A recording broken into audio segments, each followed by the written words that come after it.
Assalamualaikum warahmatullahi wabarakatuh.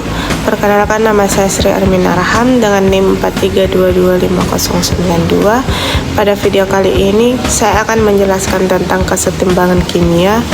Materi ini membahas bagaimana suatu reaksi kimia dapat mencapai kondisi seimbang, di mana reaksi tidak berhenti tetapi berlangsung dua arah secara bersamaan. Kesetimbangan kimia sangat penting karena banyak reaksi di alam maupun industri berlangsung dalam kondisi seimbang. Kesetimbangan kimia adalah keadaan pada reaksi reversibel ketika laju reaksi maju sama dengan laju reaksi balik. Pada kondisi ini, konsentrasi reaktan dan produk terlihat tetap atau konstan, meskipun secara kasat mata tidak terjadi perubahan. Sebenarnya pada tingkat molekul reaksi tetap berlangsung terus-menerus. Oleh karena itu, kesetimbangan kimia disebut sebagai kesetimbangan dinamis, bukan keadaan diam atau berhenti total. Kesetimbangan ini dipengaruhi oleh beberapa faktor seperti konsentrasi, suhu, dan tekanan. Dengan memahami konsep kesetimbangan kimia, kita dapat memprediksi arah reaksi serta mengendalikan hasil reaksi dalam berbagai proses kimia. Ciri pertama dari kesetimbangan kimia adalah laju reaksi ke kiri dan ke kanan sama. Artinya reaksi pembentukan produk dan reaksi penguraian produk berlangsung dengan kecepatan yang sama. Ciri kedua, konsentrasi zat-zatnya konstan. Bukan berarti jumlahnya sama, tetapi nilainya tidak berubah terhadap waktu. Ciri ketiga, kesetimbangan bersifat dinamis, sehingga reaksi tetap berlangsung dua arah meskipun tidak ada perubahan bersih. Ciri keempat, kesetimbangan hanya terjadi dalam sistem tertutup, karena jika sistem terbuka, zat dapat keluar atau masuk sehingga kesetimbangan tidak tercapai. Ciri kelima, kesetimbangan dapat bergeser jika dipengaruhi faktor luar seperti perubahan konsentrasi, suhu, atau tekanan.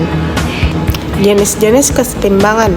Kesetimbangan dibedakan menjadi beberapa jenis. Yang pertama adalah kesetimbangan homogen, yaitu kesetimbangan di mana semua zat berada dalam fase yang sama. Misalnya, semuanya berubah gas atau larutan. Contohnya adalah reaksi nitrogen dan hidrogen membentuk amonia. Yang kedua adalah kesetimbangan heterogen, yaitu kesetimbangan yang melibatkan lebih dari satu fase seperti padat dan gas. Contohnya adalah reaksi penguraian kalsium karbonat.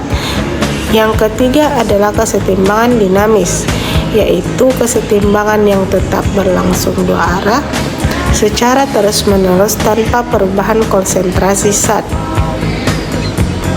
Tetapan kesetimbangan atau K adalah perbandingan antara konsentrasi produk dan konsentrasi reaktan pada keadaan setimbang. Nilai K menunjukkan sejauh mana reaksi berlangsung. Jika nilai K besar, maka reaksi cenderung menghasilkan produk. Sebaliknya, jika nilai K kecil, reaksi lebih cenderung ke arah reaktan. Tetapan kesetimbangan terdiri dari Kc yang dinyatakan dalam konsentrasi molar dan Kp yang dinyatakan dalam tekanan, khusus untuk reaksi fase gas.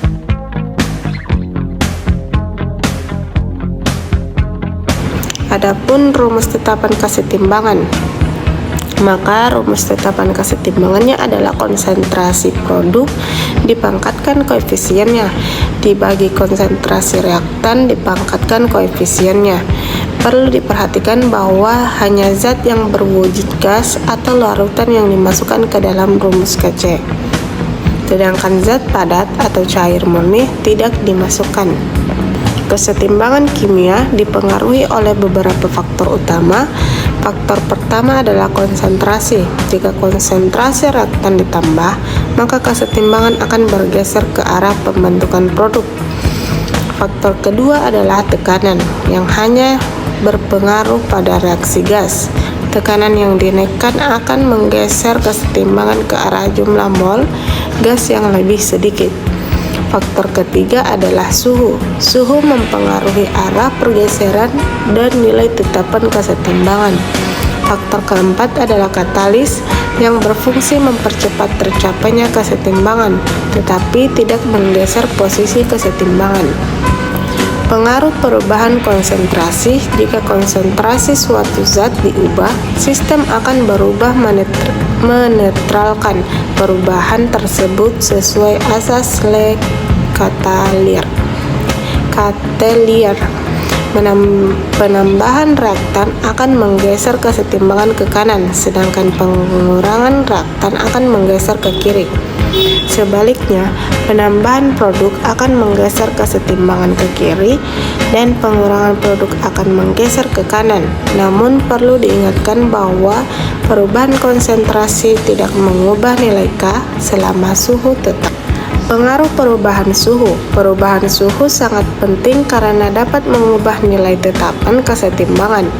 Pada reaksi endoterm, kenaikan suhu akan menggeser kesetimbangan ke kanan, sedangkan pada reaksi eksoterm, kenaikan suhu akan menggeser kesetimbangan ke kiri. Artinya, sistem selalu berusaha menetralkan perubahan suhu yang diberikan. Pengaruh tekanan dan volume. Perubahan tekanan dan volume hanya berpengaruh pada reaksi yang melibatkan gas. Jika tekanan dinaikkan atau volume diperkecil, kesetimbangan akan bergeser ke arah jumlah mol gas yang lebih sedikit. Sebaliknya, jika tekanan diturunkan atau volume diperbesar, kesetimbangan akan bergeser ke arah jumlah mol gas yang lebih banyak. Penerapan kesetimbangan kimia. Kesetimbangan kimia banyak diterapkan dalam kehidupan sehari-hari dan industri.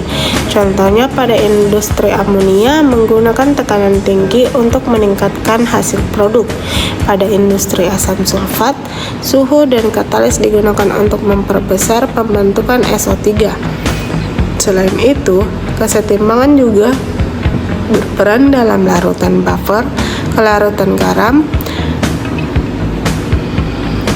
karbonasi minuman bersoda.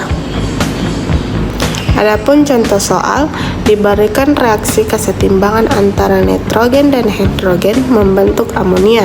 Dengan konsentrasi masing-masing zat diketahui, maka nilai Kc dapat dihitung dengan memasukkan konsentrasi produk dan reaktan ke dalam rumus tetapan kesetimbangan.